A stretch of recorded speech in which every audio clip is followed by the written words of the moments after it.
Good evening, everyone, and welcome. Welcome as we all make our way into the Zoom. For those of you who may be guests tonight, I'm Cantor David Mintz, Director of the Center for Prayer and Spirituality at BJ, and welcome to tonight's learning, which is our fifth session, the fifth installment of Torah for Our Time, which is a six-part series taught by alumni of the Marshall T. Meyer Rabbinic Fellowship, bringing the wisdom of our tradition into some of the deepest themes of our time. And it's my privilege tonight to welcome Rabbi Brent Spodek, who was a Rabbinic Fellow at BJ from 2006 to 2008. Rabbi Spodek is a faculty fellow of the Pardes Institute, a senior Rabbinic Fellow of the Shalom Hartman Institute, and a fellow of the Schusterman Foundation, and has been the rabbi at Beacon Hebrew Alliance since 2010. Prior to that, he served as the rabbi in residence at American Jewish World Service. He's been recognized by the Forward as one of the most inspiring rabbis in America, by Hudson Valley Magazine as a person to watch, and by Newsweek as a rabbi to watch. Rabbi Spodek holds ordination and a master's degree in philosophy from the Jewish Theological Seminary, where he was the first recipient of the Neubauer Fellowship. Prior to entering the rabbinate, he attended Wesleyan University and worked as a daily journalist in Durham, North Carolina. And he lives in Beacon now with his wife, Allison, a professor of environmental chemistry at Vassar College, and their two children. And it is our privilege tonight to learn from and with him. Rabbi Brent Spodek, welcome back to BJ. All right. Thank you, Dave. And hello. It is really wonderful to be back at BJ, even if just virtually, God willing, sometime physically. And it is great to see so many old friends and people I know and recognize. And I wish I could only see you in person to give you a hug. Jonathan, I was recently down in Costa Rica visiting Marcelo again, and remembering being stuck in a hotel waiting for a storm to clear so we could get out. Whoops, just spilled my water here. So I'm really delighted to learn with you. And what I'm going to try and make this as interactive as possible with a largish group. But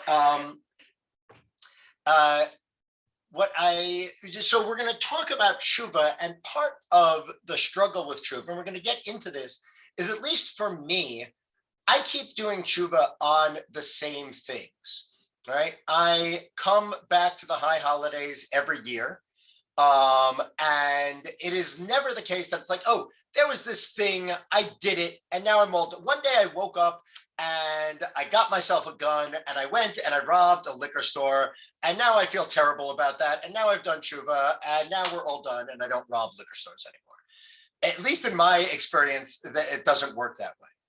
Much more of my reality, and we'll take a survey in a moment to see if this is your reality as well, is ongoing dynamics. I think about my relationship with my mother, my relationship with my brother, and it's these subtle, or maybe not so subtle, things within the texture of a relationship.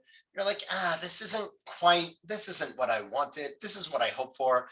I feel bad about what I did. I feel bad about how I showed up. But my actions aren't just these things that act on their own, right? My actions emerge out of stories and histories and dynamics, right? And trying to think about, all right, how do I do tshuva?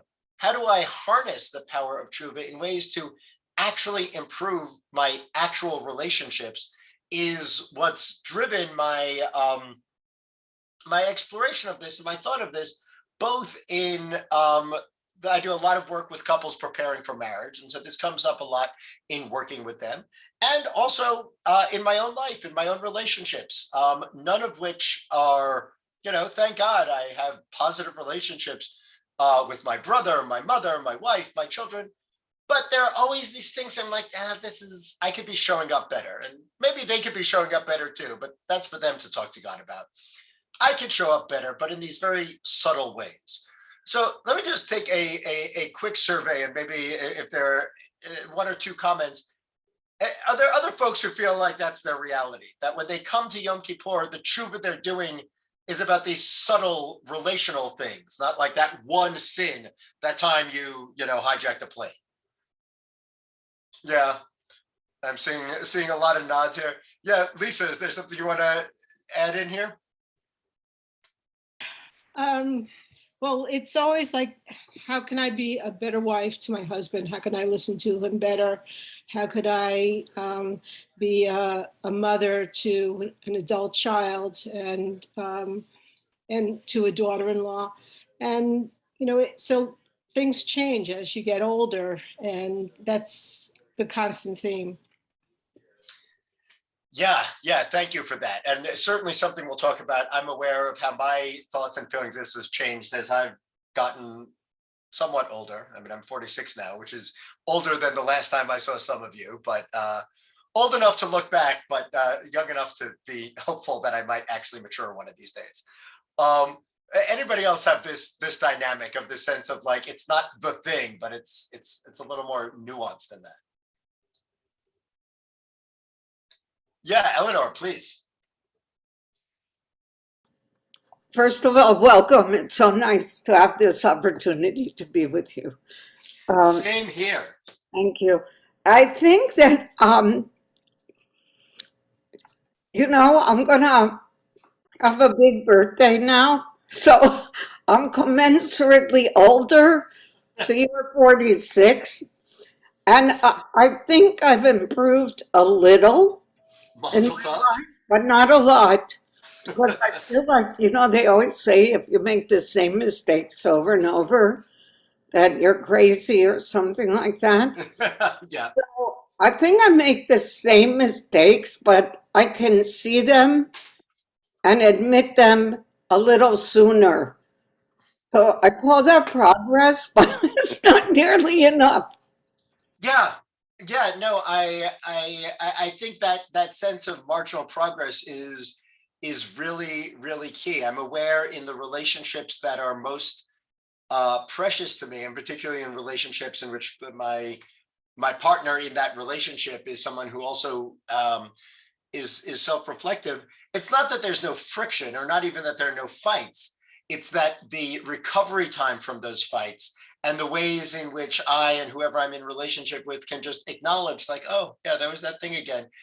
What happens as I get older is not that there's no friction, but that the recovery time is much, much faster. It's sort of the opposite of physical exercise, right? When I was in my 20s, I could go out for a run and that was it. I'd just be done. And then the next day I just go out for a run again, no problem. Now I have to stretch for 40 minutes before, I have to stretch before 40 minutes afterward. But emotionally, it's now becoming what it was physically in the 20s. I can have a little bit of friction and then I recover pretty quickly. Whereas in my 20s, I'd have a fight with my wife or my mother, and it would take, a few days of emotional stretching to recover.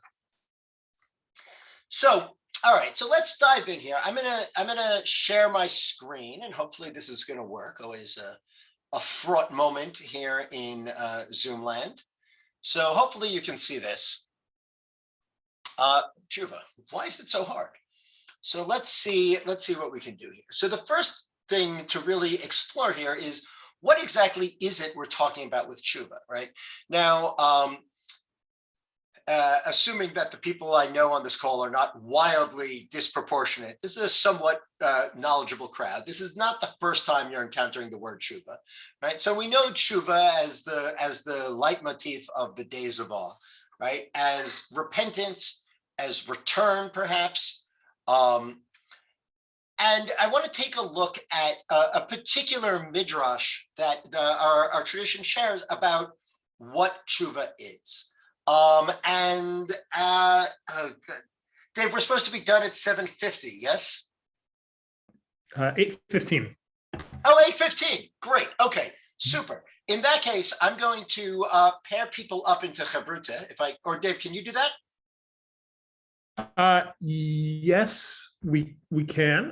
Or is that going to be more trouble than it's worth? It just means we won't be able to record for anyone watching going. at the time, but we can still do it. No, that's fine. I will do it this way. I will do it this way. That's fine. So this is a midrash from Pirkei de Rabbi Eliezer. I'll do it in English. Hopefully you can see the Hebrew up here on the screen. So if anybody is following in the Hebrew, that's great. And if there's anything that seems particularly interesting or noteworthy in the Hebrew, please holler. So from Pirkei de Rabbi Eliezer. Before the world was created, the Holy One of Blessing existed alone with the divine name. The thought to create the world arose in the divine mind. The Holy One began to create the world, but it would not stand. They, not clear who they is, but they told a parable. To what is this matter like? To a sovereign who wishes to build a palace. The ruler does not begin to build until they trace in the earth its foundations, its exits, and its entrances.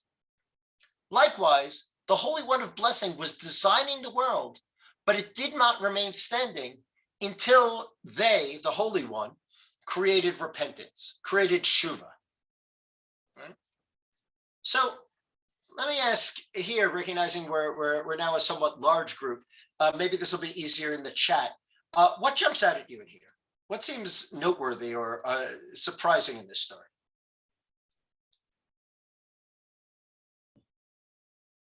If you can put it in the chat, great. If it's easier to raise your hand, either, and I'm not sure I can see everyone's hand, but if you digitally raise your hand, I think then I'll see you.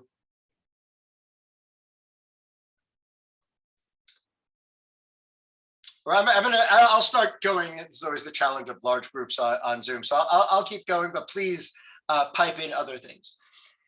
So one thing that stands out to me is just at the beginning, the Holy One was alone, right? Bilvad, right? If you're in the Hebrew, Ad shelo nivra ha'olam, haya kadosh baruch hu u'shmo hagadol bilvad, right? That Tshuva wasn't an issue while God was alone. It was only after God sought to create something or someone other than God's self, or at least somewhat outside of God's self, that Tshuva became essential. But it seems that the Holy One existed on God's own just fine without Tshuva. But then God started trying to create the world, and it wouldn't stand. Right? If you're in the Hebrew in the third line, v'lo haya omed, it wouldn't stand, right? And so that also jumps out at me. God failed, right? God tried to do something based on God's experience, and it didn't work. It failed, right? And it seems, right, there's this suggestion here, and there's another midrash that suggests that God created the world 672 times before getting to this model, right? We're well past beta testing. We're in world version 672, because without Tshuva, the world wasn't stable. It wouldn't stand.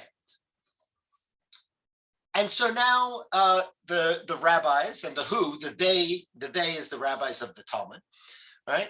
Mashlo mashal lama hadavar dameh. Right, so we're now going to learn by way of analogy, which is often how the rabbis learn. So we've got God creating a world that's not standing. What is this comparable to? This is comparable to a king who traces a world, right? And it didn't stand until, it didn't stand until the king, the sovereign, put in entrance and exits, right? So yeah, Mimi put this in, creating with a mistake for them needing to do it again. And so we try, but need to try again, right? When you think about building a house, right? Actually, it's not true that a house can't stand without doors and windows, right? And in fact, because the internet is awesome, very easy to find a picture of a building with no doors and windows. It's a grain silo. Not so much in Manhattan or even up here in the Hudson Valley, but they're all over the place, right? It's very easy to build a stable building with no doors and windows. You just can't build a stable building that people are involved in with no doors and windows. But if all you're doing is storing corn, I guess, or whatever it is that is stored in grain silos, then the lack of doors isn't a problem, right?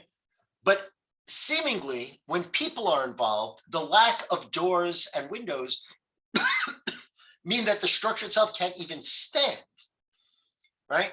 So the Holy One creates the world, and the analogy to the doors and windows are repentance, or tshuva, right?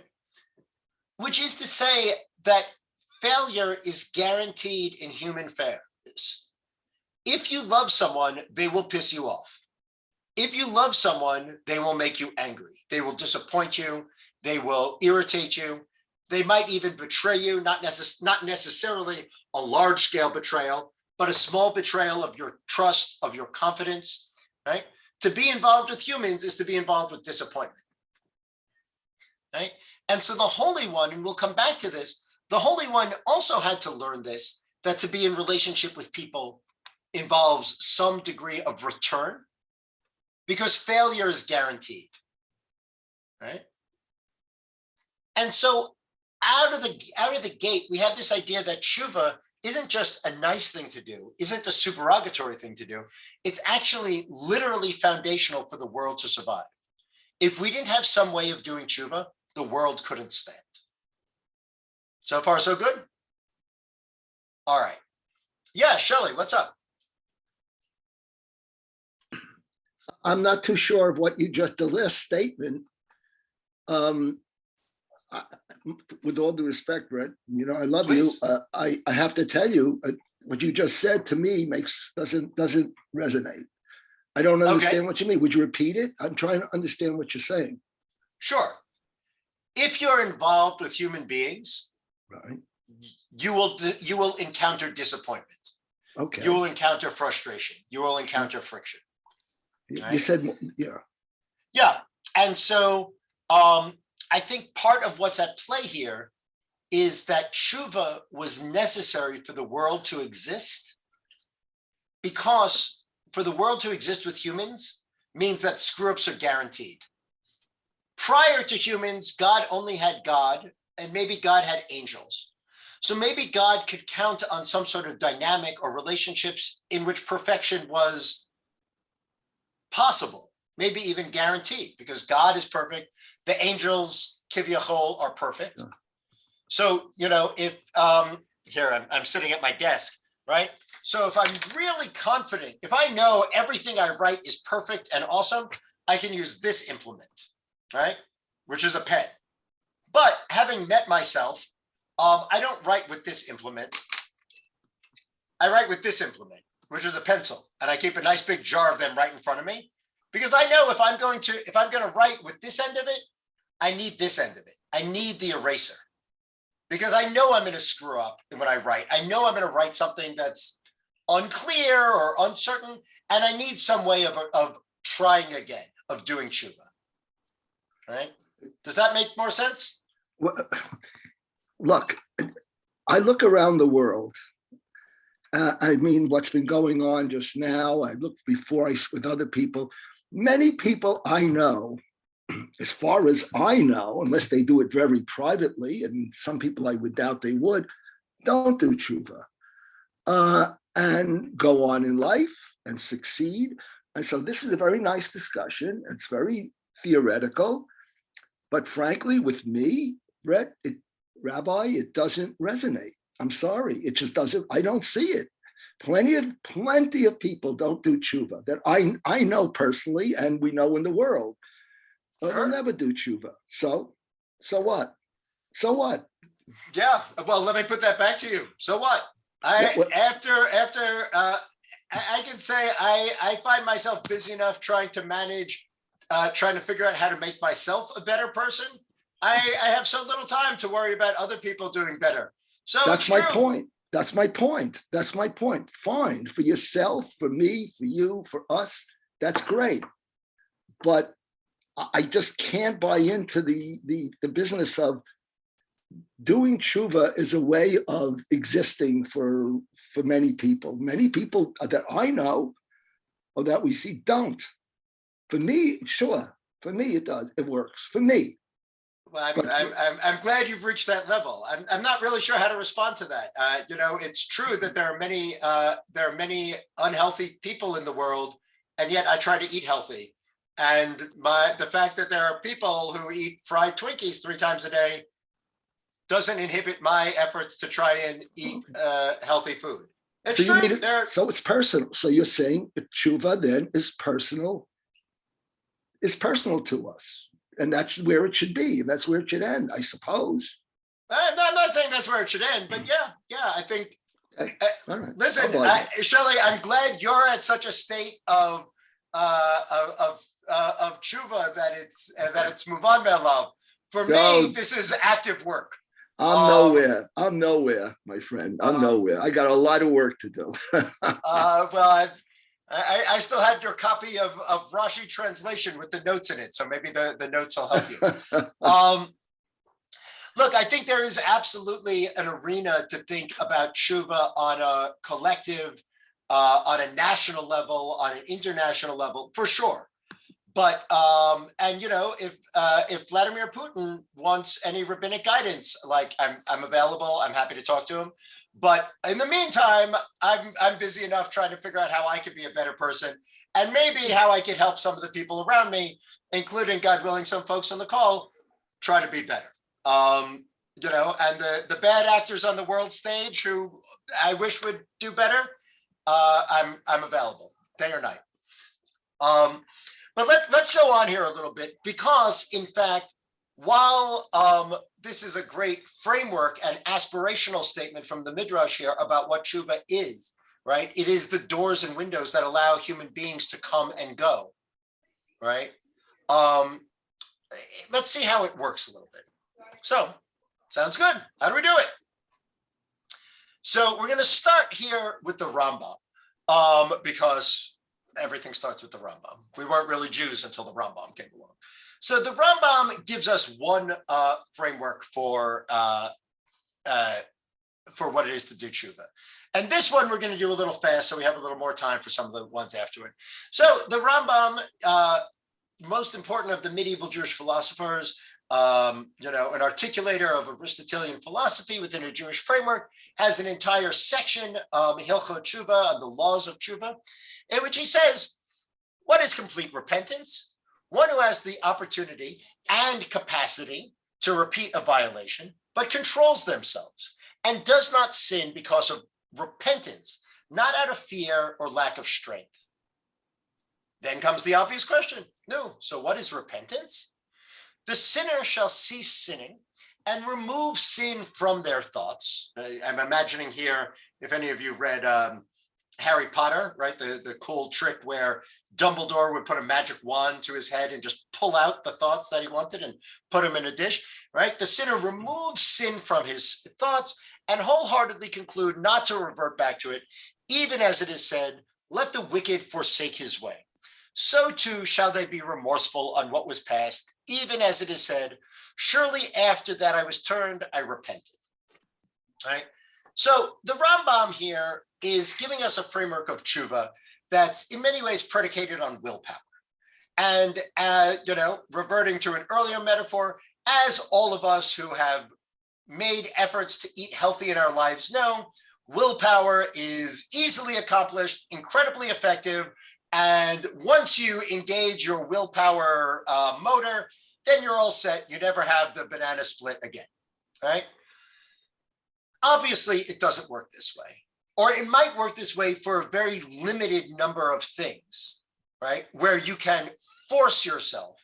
And here, and I want to be very clear in what I'm about to say, eating dessert is not a sinful thing.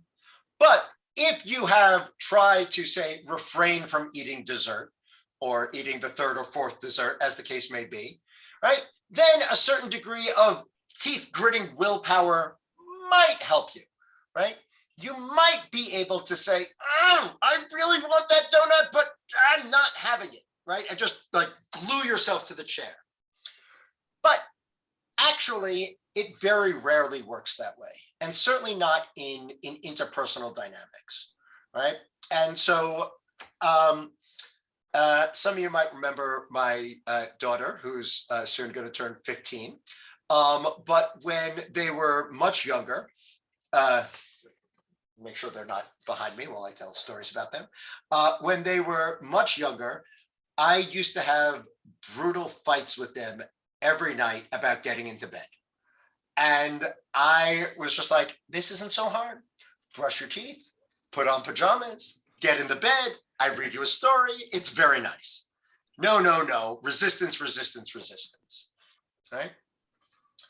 And at a certain point, and in part because of work I was doing with a coach, in other things altogether, talked about some of the dynamics of resistance to change. And the essential thing he said is, you think you're saying you're committed to A, but you actually have a secret commitment to B. And it's not that you're failing to achieve A, it's that you're succeeding in reaching B. So again, eating dessert is not sinful, but at a point when I was much more focused on losing weight and trying to get my physical health under control, right?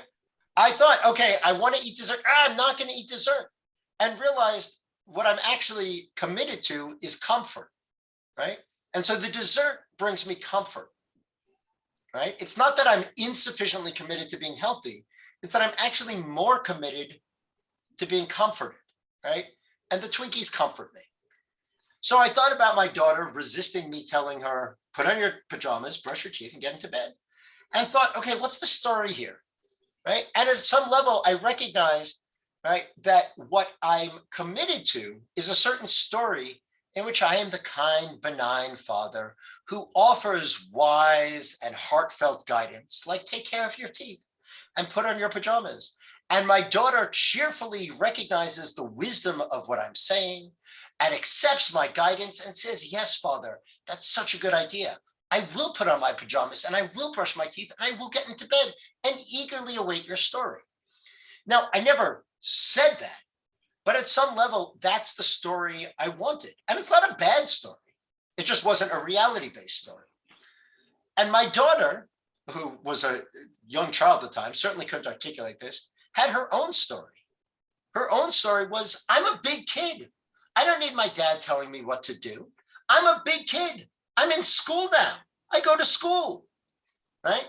And so I stole a lesson from my kid's school and put up a poster in the hallway, in our upstairs hallway, with little pictures of all the things that happened before bedtime. And then my kid saw the pictures. I didn't have to be involved at all. And they did the thing. They brushed their teeth and put on pajamas. The question of willpower that the Rambam brings was not only not helpful, it was actually counterproductive.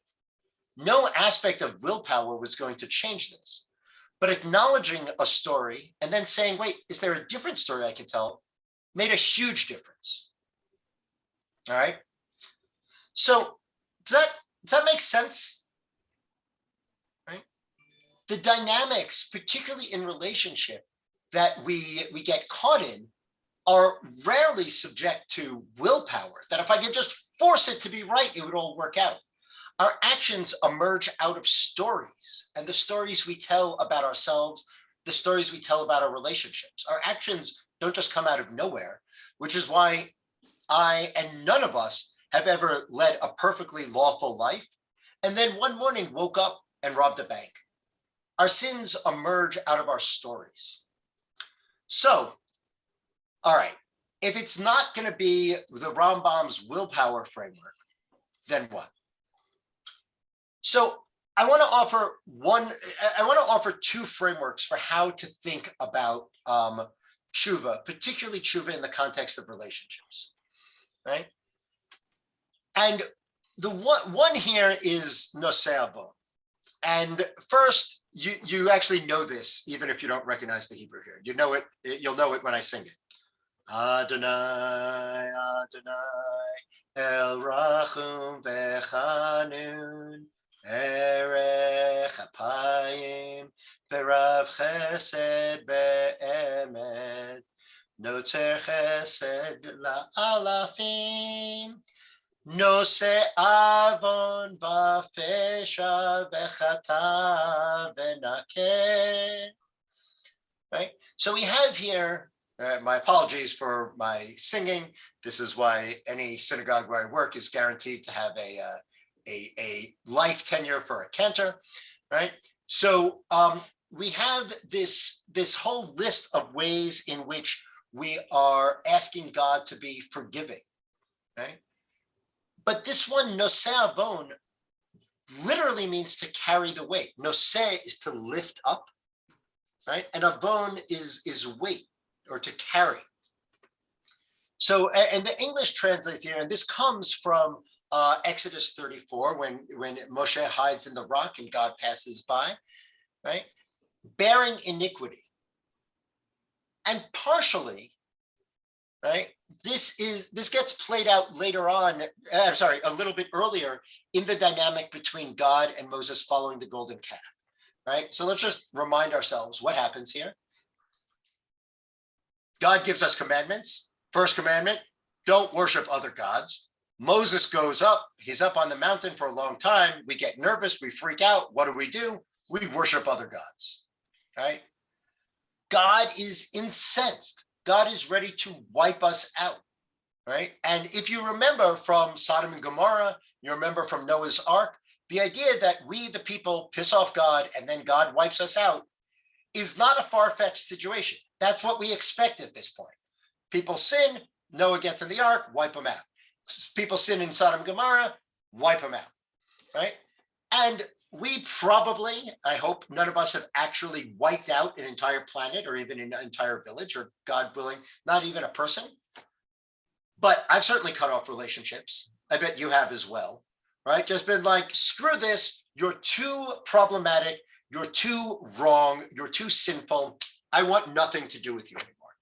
And I want to be clear, sometimes that is the right thing to do.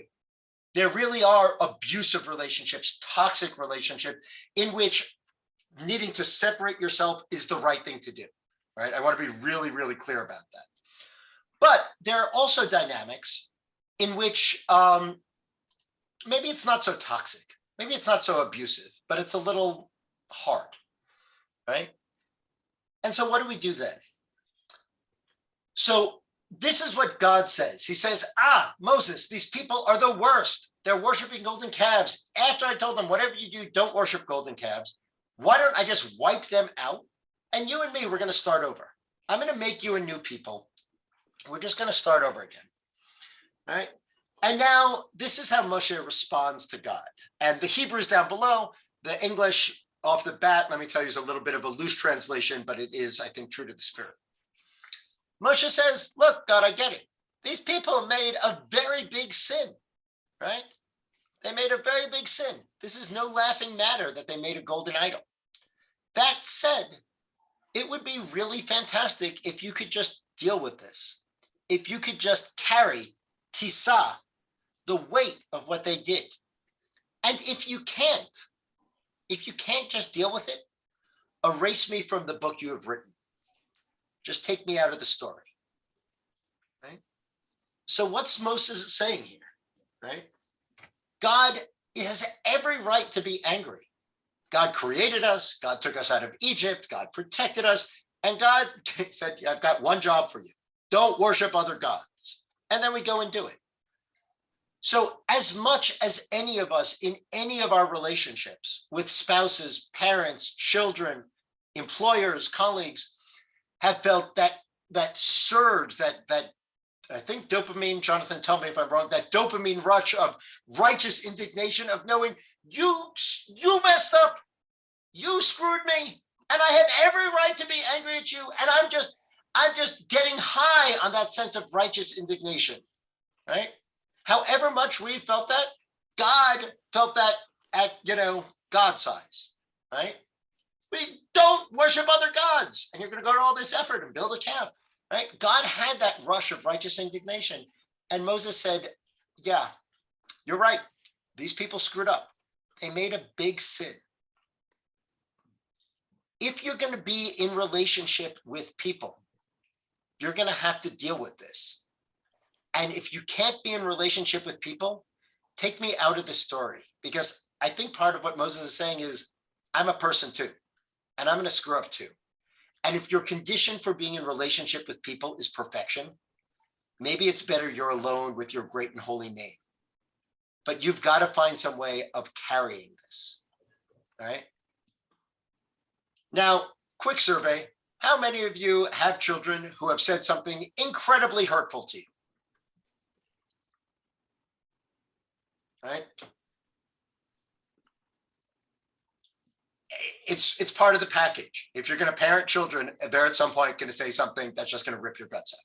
Maybe not. Maybe you get lucky, but odds are that's going to happen, right? And if not your kids, then your parents or your spouse or your sibling, right? And again, right, this is not, I want to be really clear here. This is not to legitimate abuse. This is not to legitimate behaviors that are beyond the pale. This is not to legitimate behaviors, say, that are criminal, right? There is such a thing as abuse, and people in abusive relationships should extricate themselves from them. But not every fraught relationship is an abusive relationship, okay? So sometimes we just have to carry some of this weight, carry this, right? So let me offer another example. I guess this is being recorded, but here we go. So, yeah, okay. So I am, perhaps like many of you, perhaps like many of your children, I'm the child of divorce. My parents divorced when I was young. It was ugly. There was stuff, right? On the whole, it's turned out okay. And yet, here I am, 40 years after the fact, discovering, oh, hey, I have some issues about feeling rejected. I have some vulnerability about feeling, well, yeah, rejected. And often I can act, when I look at my actions in my relationships, I can, if I'm self-aware, I can look back and be like, oh, that overreaction there, that might have been coming out of a place of fear of rejection. I might be a little oversensitive, or I might be a little sensitive to rejection in ways that lead me to act in ways that aren't always conducive to good relational dynamics. Huh, okay. So that's something for me, I don't know if we lost Shelley, for me as someone who is continuing to work on doing tshuva, not really there yet, but making incremental progress. That's something I've got to be aware of. Be like, all right, that's something I need to be aware of. But if you're going to love me, if you're going to be in relationship with me, if you're really going to know me, you might also have to have some sensitivity to the fact that I've got a little bit of a sore spot there. I've got a little sensitivity to rejection. And to be in relationship with me, to be in real relationship with me, right? And maybe this is just a burden only for my wife, but to be in real relationship with me means a willingness to carry that weight, to be like, oh, my partner is a child of divorce, and this is part of a psychological makeup. That's something that I can work on, I can address, but I'm never going to fix. I'm never going to wipe that away, right? That's part of my psychic makeup, right? So together, between my partner and I, that's a weight that has to be carried, right? And this isn't, like, I want to be clear, this isn't abusive stuff. This isn't by any stretch a beyond the pale stuff. But it is stuff that, after 20 years of coming to Yom Kippur and being like, all right, I'm going to get it right this time. I'm going to get it right this time. An acknowledgement that this is part of the weight we carry. And there's a wonderful philosopher at UCLA, Pamela Hayermoni. She's fantastic. She's wonderful. And for those of you for whom this is a useful reference, she was the on-staff consultant to The Good Place.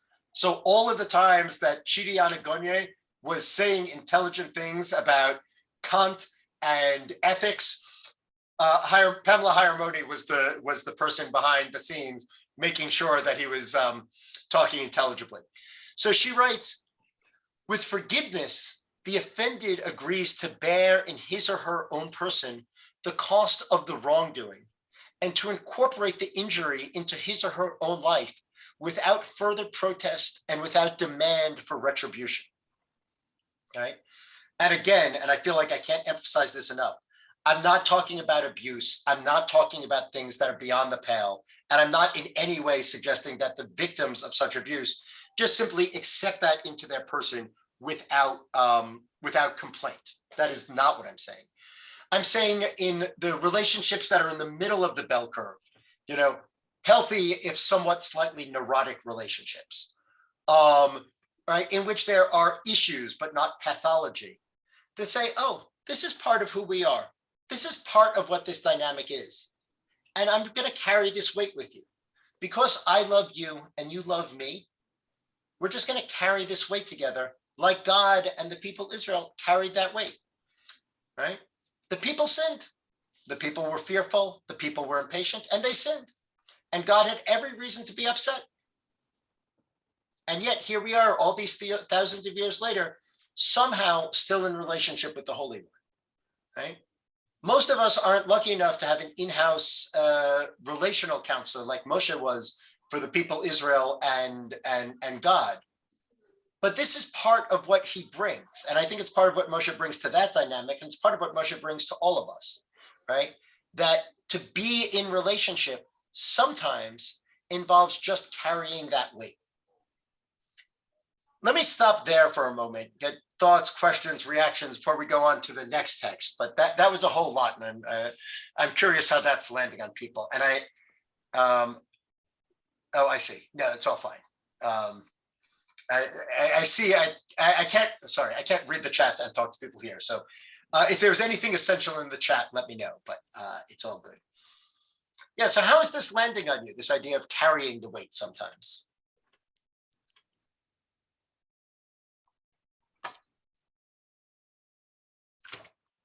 Awkward Zoom silence. Thank you, Eleanor.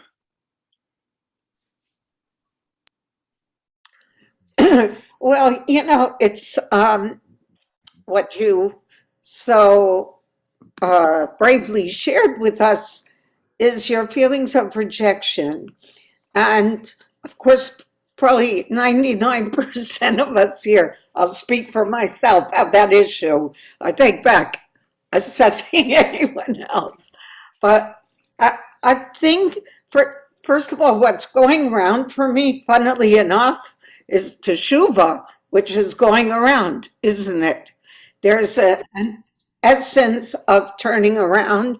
There's an essence of repetition. And it's funny that our word for correction is teshuvah, because it could have been tikkun, litoken. Teshuvah, what's that? We do it over and over anyway. We don't need you to tell us. So those are thoughts I was having, coupled with the fact that twice a day in Ashrei, we say Chanun v'rachum, Erech Apayim. So it's not like a once in a lifetime thing that's on. We say it twice a day. It's not even a once a year thing. No, it's not even once a year thing. Yeah. Actually, now that you raised that, we say it on weekday Chagim.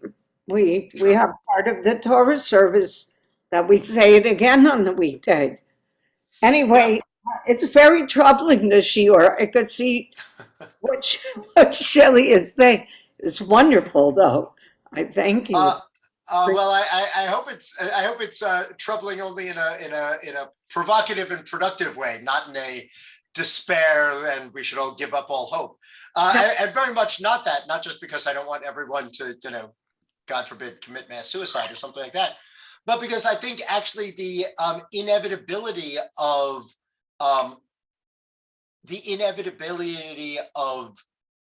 incomplete success is why tshuva is so valuable, right? And I really appreciate, Eleanor, your distinction between tshuva and tikkun. There is no tikkun. I mean, there is tikkun. If you believe it can be broken, you believe it can be fixed. But the repair is always marginally better, right? I can affirm two things. I'm somewhat more mature than I was when I was 22, and I am not perfected. I am not yet who I hope to be.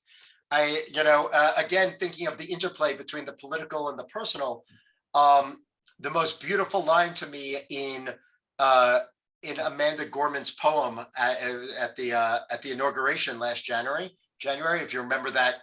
I'm sure I'm not the only one who was struck by that poem. And I'm paraphrasing her here, but she said something to the effect of, "We are not a nation broken, merely yet becoming." And that sense of it felt like the most optimistic thing that she could say about America, and I'd say about myself and perhaps all of us. I'm not as great as I like to imagine myself, but I'm not broken either. I'm yet becoming. And tshuva, exactly as you said, again and again, twice a day, on the holidays, every year, is that cycle of making myself perhaps a little bit better. Harriet, please. So I love how you framed it, because I keep thinking of that phrase so many of us have said so many times about our spouses. Maybe nobody's perfect. And I love how you framed it about ourselves. None of us are perfect. So I'm also a lot older than I was when last you were at BJ.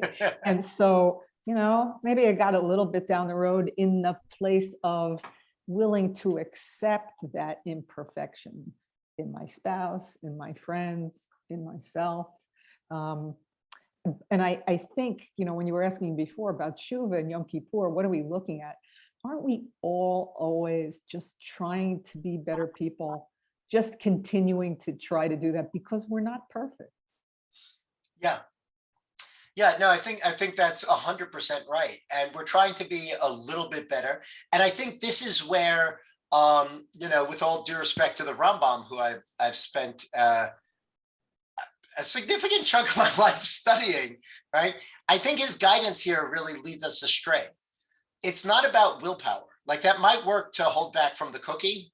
And even that I'm not so sure about. But in relational dynamics, it's not, the willpower doesn't help. It's not a willpower question. How we get better is somewhat more textured, somewhat more nuanced. So let me ask if there are any other thoughts, comments, questions here. And then I want to look at another framework that also might get to this question of how do we get a little bit better? Cool. All right, so let's go on here. So this next text comes from Rabbi Abraham Isaac Cook, who was the first chief rabbi of the modern state of Israel. He was a mystic, 1865, born in what is now Ukraine, to 1935. I confess it's accidentally topical. Right. And Hebrew, I forgot to put it here. This is from his book, Orota Tshuva, The Lights of Tshuva. And he writes, this is going to take a little unpacking. So we're going to read this more than once. And again, the Hebrew is over there. For those who can follow in the Hebrew, I'll read in the English. The nature of existence, man's choice of action and his disposition constitute one chain of being that can never be detached one from another. What man desires is tied up with what he has done. The deeds of the past, too, are not eliminated from the thrust of life and its basic disposition. Since nothing is totally eradicated, the will can impose a special configuration on past actions. This is the secret of tshuva, which the Holy One established before he created the world.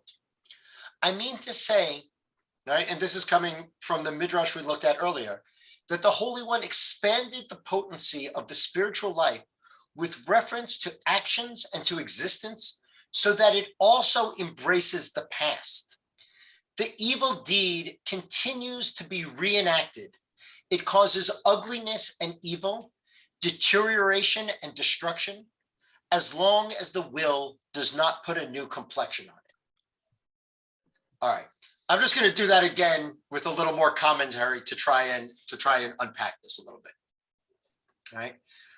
As a leitmotif going through here, he's in many ways channeling Faulkner, who famously said, the past hasn't gone anywhere. I think he was talking explicitly about the South, but really about everywhere. The past hasn't gone anywhere. In fact, it's not even the past. right? Uh, right?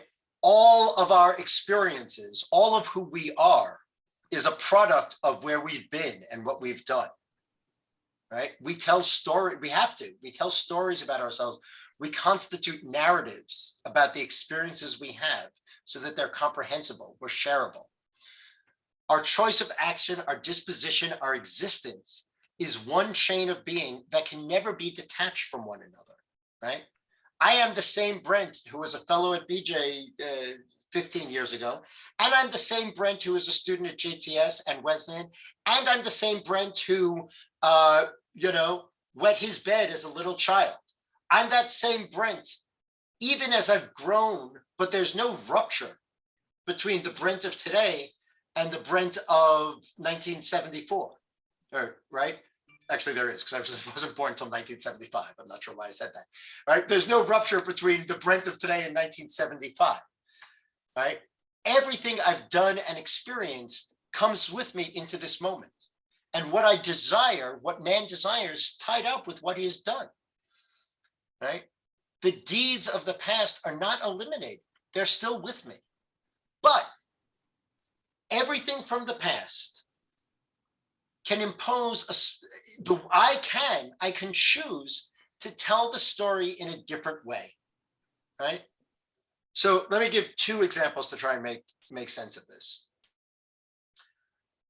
I can look out at the stars, and maybe you've had this experience of looking out at the stars or looking at the clouds with a young child, and you're looking at the same stars or the same clouds, right? The imperial facts, the ontology of the moment, if you want to get fancy about it, is identical, right? You're looking at the same phenomenon in the sky. But where I see a dragon, she sees a bunny, right? Where I see Orion, they see a rocket ship, right? We're looking at the same thing. We're telling different stories, right? So let me come back. I can tell a story in which, wow, by, such and such happened and my parents got divorced and I was rejected and oh my God, that was so horrible. And that's a true story. That's a true story. Here's another true story. I was a scared and nerdy little kid in a public housing environment in Brooklyn, and I had teachers that looked out for me, and I had mentors that took me under their wing, and I had people in my school who made sure I had books to read, and I had opportunities I wasn't going to get otherwise. That's also a true story. And I can choose, this is an act of the will, without negating the story of pain and rejection and all of that. That's a true story. I'm not saying it's false. But I can also tell another story. I can tell a story of kindness, of compassion. I can tell a story of New York City public school teachers looking out for a screwed up little kid, right? I can tell a story about a baseball coach who was like, oh yeah, the kid with no father being raised by his grandmother doesn't know how to hit a ball. Let me show him, right? That's also a true story. And which story I tell about the past doesn't and can't change the empirical facts of the past, but they can change pretty significantly the way the past lives in the present, right? Because Faulkner's right. The past doesn't go anywhere, and it's not even really past, right? And now to finish out what Rav Kook is saying here, right? This is the secret of tshuva that the Holy One established before he created the world. I mean to say that the Holy One expanded the potency of the spiritual life with reference to actions and to existence so that it also embraces the past, right? I know just from the people I know, and I'm willing to place a bet on this being a BJ crowd, that there's more than a few therapists on this call, right? So it's no great psychological secret that that many people who abuse children were themselves abused as children, right? Many people who abuse their spouses grew up in homes where most often their mother, not always, was abused. Evil deeds continue to be reenacted, causing ugliness and evil, deterioration and destruction, unless the will puts a new complexion on it. This is the secret of tshuva. right? If you grow up thinking, oh, I was abused, this is how you treat children, right? Then you will also abuse children. You will do things that are beyond the pale. But it's possible, and plenty of people do this. And this, I think, actually is an act of will. It's not an act, it is, I don't think you can be successful saying, oh, I really want to punch you, but I'm holding my hand back, right? Out of restraint. But I think you actually can bring some willpower to say, okay, what other story could I tell? What other story could I tell about my experience, myself, my life that might generate other outcomes? What's a story I could tell that doesn't have me holding the fist back like this, but has me not needing to make that fist in the first place? That's the new complexion, right? So now let me stop there and ask, does this make sense? Thoughts, questions, reactions?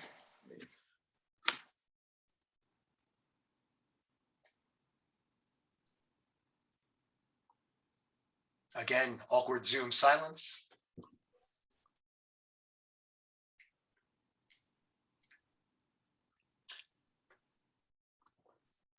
Going once? Well, I'll say this, Brett, I think the reason there's such silence, at least for myself, and I'm looking at the reaction, I think what you just said to me really opened up a lot in myself. And I think we all have been processing what you said. I don't think the silence is, it's not a lack of applause.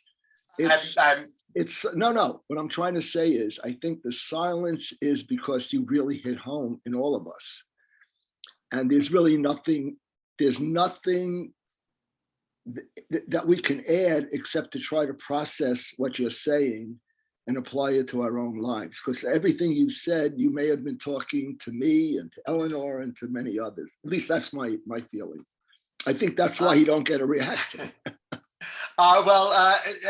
Thank you, Shelley. I'm glad it resonated. Look, I'm a rabbi. I can just keep talking forever. That's not going to be a problem. I appreciate your kind words, and I'm glad it landed. I'm glad it landed for you. I'm wondering what sense how this is landing on other folks.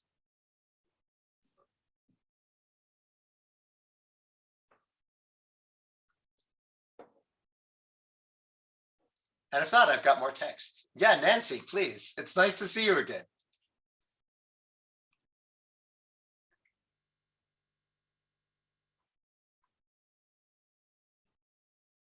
Wait, Nancy, I think you're still muted. We can't hear you. Thank you. It's so good to see you. And I have so many thoughts. And I'll go back to my first memory of you, which was your first devar at BJ, when you opened with a story about peeling a banana. And you held it up too. And I wondered if you were a Montessori kid. And yes, your mom gave you the gift of Montessori education. It sounds to me, you are passing on that tradition to your children and to us by your visual presentation and the power of your teaching. You gave me a whole new slant just now. With Rav Kook, you've given me a whole new slant and a whole new understanding of the value of teshuva. And thank you. Well, terrific. I'm glad it's landing. Let's go on, because there's one more text I want to share with you on this. So and it has to do with both forgiving the other people, and I think this is part of. Again, I'm not trying to beat up on the Rambam, not that he doesn't mind. In that most of the time, at least in my life, tshuva is relational. It's in the dynamics of relationship. It's not these discrete events, right? Like if I eat the cookie, I shouldn't eat. Again, not that that's sinful. It's just between me and my, blood pressure, I guess. But the dynamics that I really work with involve things like, oh yeah, you know what, I screwed up. Oh, and so did you, right? It's in the relationship. It's in the dynamics of relationship, right? And a certain, to come with shuvah, right? To come with repentance, repair, return, necessarily, I think, comes with a certain degree of slicha, of forgiveness. And so this is, first I want to share, this actually was deliberate. This is, the art here is from Ukrainian artist Alexander Milov. This was built at Burning Man a number of years ago, right? And if you're on a small screen, you might not be able to see it. It's a wire sculpture, very large. These things are probably 30 feet tall, of two figures sitting with their arms crossed, with their backs to each other and their heads bowed, turning their backs to each other, right? And the sculpture is illuminated at night. Inside of the wire sculpture, right, which has the larger figures sitting with their backs to each other, are these two smaller children inside of them, reaching out, trying to touch the other one, right?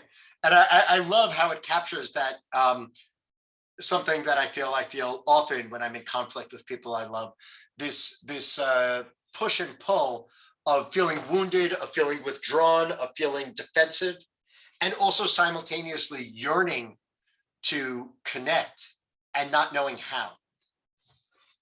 And so this is what Jonathan Sacks, right? Jonathan Sacks, recently deceased, former chief rabbi of Great Britain. And he here is writing on a larger political level, but I, with nothing but respect for Rabbi Sacks, think it's equally applicable on a personal level as well as a political level. He says this: historic grievances are rarely forgotten. I mean, we're Jews. They become part of a people's collective memory, the narrative parents tell their children, the story from which a group draws its sense of identity. Sound like the Jews? Maybe a little bit. A note of injustice not yet avenged is written into the script, which is then reenacted at moments of crisis, right? In a world without forgiveness, evil begets evil, harm generates harm, and there is no way short of exhaustion or forgetfulness of breaking the sequence. Forgiveness breaks the chain. It introduces into the logic of interpersonal encounter the unpredictability of grace. It represents a decision not to do what instinct and passion urge us to do. It answers hate with a refusal to hate, animosity with generosity. Few more daring ideas have ever entered the human situation. Forgiveness means we are not destined to endlessly replay the grievances of yesterday. It is the ability to live with the past without being held captive to the past. I'm just going to repeat that line. It is the ability to live with the past without being held captive to the past. It would not be an exaggeration to say that forgiveness is the most compelling testimony to human freedom. It is about the action that is not a reaction. It is the refusal to be defined by circumstance. It represents our ability to change course, reframe the narrative of the past, and create a set of unexpected possibilities for the future, right? And I confess, I've read this text 1,000 times and I get choked up every time I read it. Because where Rav Kook teaches that the past hasn't gone anywhere, it's right here with us, and who we are is shaped by where we've been. What Rabbi Sacks is coming and telling us is, yes, that's true, but where you've been and who you are need not determine where you're going.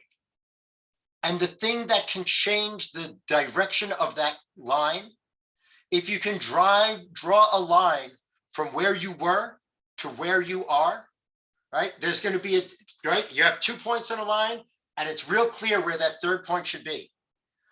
But with forgiveness, right? With grace, which I think to my ears at least sounds like a Christian word, but it's not, right? I'll return to the high holiday liturgy.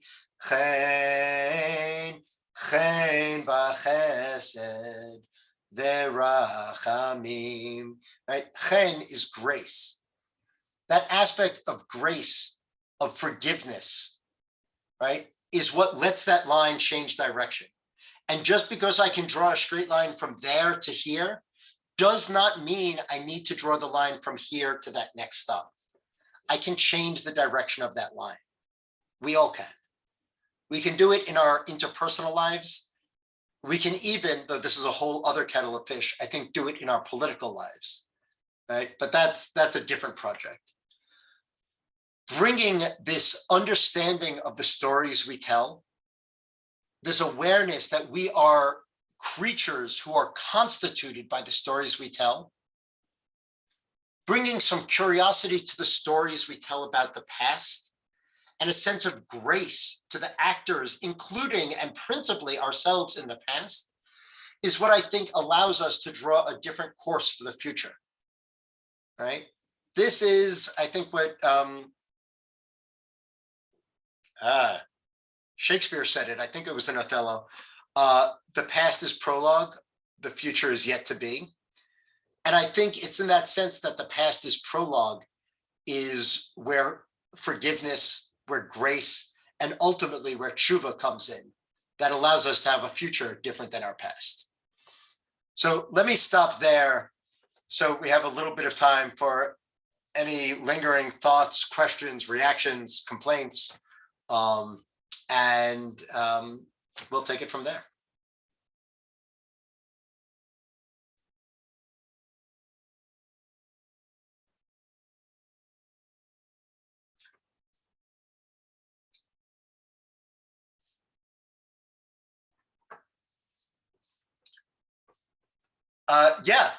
Bernie.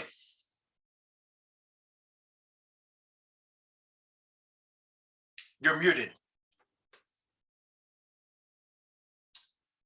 Bernie, you need to unmute yourself. Sorry, okay. I was silent, but I was praising you for your presentation. I'll do it again. You're forgiven. Thank you for it. Yeah, okay. No, all it's a very complex issue. There's no question about it. And fortunately for me in my relationship with my late wife, she distilled it down so beautifully very early in our marriage when we had an altercation. It was a minor one, but it was getting out of control. And she looked at me, she said, "I want to tell you something." She said, "There are two things that a wife would enjoy hearing from a husband when they're appropriate. Two phrases. One is, 'I'm sorry,' and the other one is, 'thank you.'"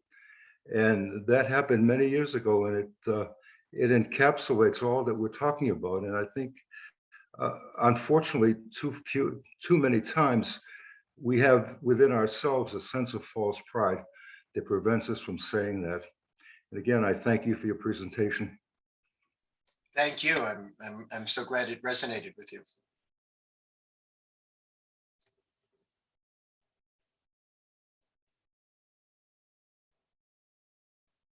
All right. Well, yeah. Oh, Deb. Hey, Deb. Hey, Brent, how are you? Good. How are you? Great. It's great to hear you talk. I appreciate everything that you're saying this evening, and particularly from the perspective, you're looking at things through the lens of both a parent and as a child, yourself as a parent, yourself as a child. And currently with living myself and my husband living with a child who's kind of a child and kind of not, having just turned 18 and heading off to college, I think a lot about so what's he going to think about this whole childhood thing? And recognizing that his childhood is capped in a certain manner. Not that any of us truly leave our childhood, but so you've brought up a lot for me in light of that. So thank you. Well, thank you. And yeah, it's sort of incredible to think that Sam's going off to college, and yet there he is. Does he know where he's going yet? Yeah, he's going to SUNY Binghamton. Hey, awesome. That's great. Mazal tov. Yeah. Yeah, we're excited. And he's not in the house Hi, right now. Brent. Hey, Matt. I'm only able to talk about him because he just left the house. Because he's 18. That's what he does. That's right. Awesome. Well, great. And so glad it worked out for you to join this. Yep, me too. Thank you. Awesome. Well, if there's, I'll put out one last call if there's anybody with something on their heart or their mind they want to share. Part in the course of working on this, part of this became a little bit of an article. So I'll send that to David, and hopefully he can circulate that to folks who signed up. If you're interested in seeing some of this, not all of it, but some of it in written form. And thank you for having me. It's really a pleasure to see so many old friends and old faces. And God willing, now that hopefully the winter's over, COVID is over, maybe poo, knock on wood, and maybe I can figure out how to come back and visit BJ in person, before the Russians invade. Or whatever next awaits us. But it was great to see you. Happy Purim Sameach in advance now that we are in the ramp up to that. And be well. Thank you. Brent. Thanks for being here. Thank you Thank so you. much. Thank you so much, Brent. I just want to say again, this is the fifth of our six part series. So I want to invite everyone to join us next week at this exact same time for learning with Rabbi Michelle Dardashti. If you haven't registered yet, the link is in the chat, and we hope to see you as we close off this series.